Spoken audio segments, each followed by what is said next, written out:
आमची गाडी पोचली बेलाडले आणि हे लोक डायरेक्ट गाडीजवळ धावत आले. मला वाटलं कायच झालं, पण मग लक्षात आलं की आपली गाडी इथूनच भरणार आहे. ह्यात बेलाडचे सरपंच येईनच या ट्रिपचं नियोजन केलं होतं. मग हे लोक सगळे आले, सरपंचांनी गाडीला झेंडा दाखवला आणि मग आम्ही निघालो.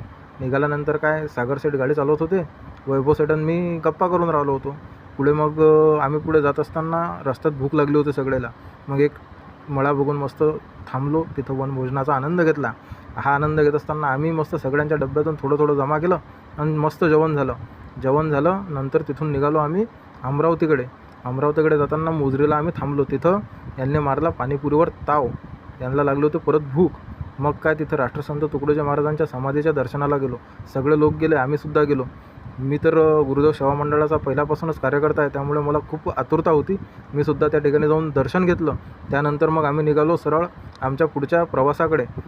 पुढे निघत असताना मग आमचा पुढचा स्टॉप होता रामघाट. रामघाटला आल्यानंतर मग रात्र झाली होती. आजचा मुक्काम रामघाटला होता. आता उद्याच्या ब्लॉगमध्ये तुम्हाला समजेल की आम्ही रामघाटचं दर्शन घेणार आहे आणि तिथून पुढे कुठं जाणार.